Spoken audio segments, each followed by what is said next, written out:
hi guys WhatsApp guys আজি আমি এনেকুৱা এটা পৰ্যায়ত আছোঁ য'ত নেকি আমাৰ মনত যেনেকুৱা ধৰণৰ কুৱেশ্যন আহক ডাঙৰ হওক সৰু হওক যি পৰ্যায়ৰে কুৱেশ্যন আহক আমি লগে লগে ইয়াৰ এনচাৰ আমি ইয়াৰ উত্তৰ আমি য'তে নহওক আমি বিচাৰি পাই যাওঁ আমি গুগলতে চাৰ্চ কৰি হওক নাইবা আমি বিভিন্ন ছ'চিয়েল প্লেটফৰ্মতে চাৰ্চ কৰি হওক আমি যেনেদৰে হওক ইয়াৰ আমি উত্তৰ বিচাৰি পাই যাওঁ কিন্তু ফ্ৰেণ্ডছ এটা কথা জানেনে আমাৰ মানৱ জাতি টেকন'লজিৰ ক্ষেত্ৰত ইমান আগুৱাই যোৱাৰ পিছতো এনে কিছুমান কুৱেশ্যন আছে এনে কিছুমান কথা আছে যাৰ নেকি উত্তৰ যাৰ সমাধান আজিলৈকে কোনেও বিচাৰি পোৱা নাই না কোনো যন্ত্ৰপাতিৰ দ্বাৰা বিচাৰি পাইছে না কোনো সাইন্টিষ্টে ইয়াৰ ফৰ্মুলা আমাক দিব পাৰিছে না ইয়াৰ উত্তৰ দিব পাৰিছে চ' গাইজ আজিৰ ভিডিঅ'টোত মই এনে ধৰণৰ 5টা কুৱেশ্যন লৈ আহিছোঁ প্ৰশ্ন লৈ আহিছোঁ যাৰ নেকি উত্তৰ আজিলৈকে কোনেও দিব পৰা নাই চ' বলক এই 5টা কুৱেশ্যন কি আলোচনা কৰোঁ আৰু বলক ভিডিঅ'টো ষ্টাৰ্ট কৰোঁ নাম্বাৰ 1 মানুহৰ মৰাৰ পিছত কি হয় মানুহ মৰি যোৱাৰ পিছত ইয়াৰ মনটো বা আত্মাটোৰ কি হয় না আমি সৰগত যাওঁ নে নৰকত যাওঁ নে আমি পুনৰ আকৌ কিবা জীৱ জন্তু ৰূপে আমি পৃথিৱীতে জন্ম পাওঁ নে অন্য কিবা আমি বৰ্তমান যেনেদৰে ফিল কৰি আছোঁ মৰাৰ পিছতো তেনেদৰে ফিল কৰিব পাৰিম জানো তেনেদৰে অনুভৱ কৰিব পাৰিম জানো ফ্ৰেণ্ডছ ইয়াৰ উত্তৰ আজিলৈকে কোনো সাইন্টিষ্টে কোনো মানুহে সঠিকভাৱে দিব পৰা নাই বহুতে দিবলৈ ট্ৰাই কৰিছে প্ৰমাণ দিবলৈ ট্ৰাই কৰিছে কিন্তু সঠিকভাৱে প্ৰমাণ আজিলৈকে কোনেও দিব পৰা নাই চ' আপোনালোকে জানে যদি কমেণ্টত জনাই দিব ইয়াৰ সঠিক প্ৰমাণ কি বা আমি প্ৰমাণ সহকাৰে যদি পাৰে দিবলৈ ট্ৰাই কৰিম নাম্বাৰ 2 জীৱ বস্তুটোৰ সৃষ্টি ক'ৰ পৰা হৈছিল আমাৰ যিটো জীৱ এইটো ক'ৰ পৰা সৃষ্টি হৈছিলে যদি মই সাধাৰণতে ক'ব বিচাৰোঁ মানুহৰ সৃষ্টি যদি বান্দৰৰ পৰা হৈছিল তেন্তে বান্দৰৰ সৃষ্টি ফাৰ্ষ্ট ক'ৰ পৰা হৈছিল মুঠতে গোটেই জীৱকুল আৰু যিটো ডিএনএ ফাৰ্ষ্ট ক'ৰ পৰা সৃষ্টি হৈছিলে ইয়াৰ উত্তৰ কোনো সাইন্টিষ্টে আজিলৈকে দিব পৰা নাই ভাইৰাছ বেক্টেৰিয়া ক'ৰ পৰা সৃষ্টি হৈ ইয়াৰ সাইন্টিষ্টে ওলাই দিব পাৰে কিন্তু যিটো মেইন জীৱ আমাৰ যিটো ডিএনএ এইটো ক'ৰ পৰা সৃষ্টি হৈছে এইটো কোনো সাইন্টিষ্টে আজিলৈকে দিব পৰা নাই এটা প্ৰশ্ন আছে যে মুৰ্গী আগত আহিছিল নে কণী আগত আহিছিল এই কুৱেশ্যনটো চাওক এবাৰ ভাবি চাওক যদি মুৰ্গীটো আগত আহিছিল তেন্তে মুৰ্গীটো ওলাবৰ কাৰণে এটা কণী লাগিব কণীটো ফাৰ্ষ্ট ক'ৰ পৰা আহিছিল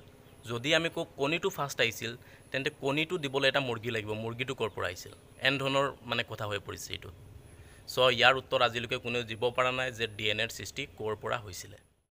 নাম্বাৰ 3 ইজিপ্তৰ পিৰামিডবোৰৰ সৃষ্টি কেনেকৈ হৈছিল এই পিৰামিডবোৰ কোনে বনালে কেনেকৈ বনালে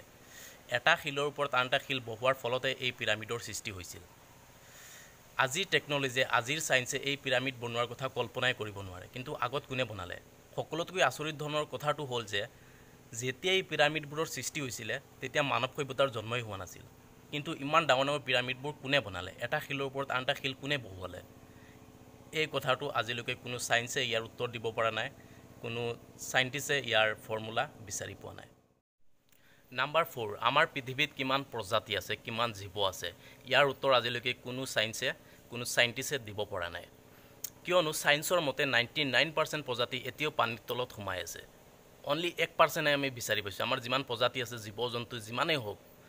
1% আমি প্ৰজাতি বিচাৰি পাইছোঁ বাকী 99% এতিয়াও পানীৰ তলত আছে প্ৰতি বছৰে প্ৰায় 15,000 প্ৰজাতি আমি বিচাৰি পাওঁ আৰু কিমান ওলাব ঠিক নাই কিন্তু এনেকুৱা কিয় আমি পৃথিৱীত থাকিয়ে আমি পৃথিৱীত কিমান প্ৰজাতি আছে আমি নিজে উলিয়াব পৰা নাই যদি আপোনালোকে জানে ইয়াৰ সঠিক উত্তৰ তেন্তে জনাব নাম্বাৰ 5 মানুহ কিমান দিন জীয়াই থাকিব পাৰে ইয়াৰ ফৰ্মুলা আজিলৈকে কোনো সায়েন্সে ওলাব পৰা নাই এনে কোনো মেচিন ওলাব পৰা নাই এনে কোনো স্কেল ওলাব পৰা নাই যাৰ জৰিয়তে নেকি আমি মানুহ কিমান দিন জীয়াই থাকিব পাৰোঁ এইটো আমি ওলাব পাৰোঁ কিন্তু এনেকুৱা কিয় আমি নিজে এজন মানুহ কিন্তু এইটো ওলাব নোৱাৰোঁ নেকি যে এজন মানুহ কিমান দিন বাচি থাকিব পাৰে কিমান দিনলৈকে জীয়াই থাকিব পাৰে কিয় আমি ওলাব পৰা নাই কোনো সায়েন্সে কিয় ওলাব পৰা নাই ইয়াৰ উত্তৰ কোনো সায়েন্সৰ হাতত আজিলৈকে নাই লাষ্ট নাম্বাৰ 6 আমাৰ সৌৰজগতত কিমান গ্ৰহ আছে আমাৰ যিটো সোলাৰ সিস্টেম ইয়াত কিমান গ্ৰহ আছে কিমান প্লেনেট আছে ইয়াৰ উত্তৰ আজিলৈকে কোনো সায়েন্সে ভালদৰে দিব পৰা নাই কেতিয়াবা কোনোৱে কয় 8টা কোনোৱে কয় 9টা ইয়াৰ সঠিক উত্তৰ আজিলৈকে নাই কাৰণ আমাৰ সোলাৰ সিস্টেমটো আমাৰ সৌৰজগতখন ইমানেই ডাঙৰ যে ইয়াৰ কল্পনা কৰাও আমাৰ পক্ষে সম্ভৱ নহয় আমাৰ এই মগজে ইয়াৰ কল্পনাও কৰিব নোৱাৰে চ' ইয়াৰ উত্তৰো আজিলৈকে কোনো বিচাৰি ভালকৈ পোৱা নাই কোনো সায়েন্সৰ হাতত নাই যে আমাৰ কিমান গ্ৰহ আছে আমাৰ সৌৰজগতখনত চ' ফ্ৰেণ্ডছ আজিৰ ভিডিঅ'টো ইমানেই যদি ভিডিঅ'টো ভাল লাগে লাইক এটা কৰি দিব আৰু মোৰ চেনেলটো অলপ আগুৱাই নিবলৈ ট্ৰাই কৰক থেংক ইউ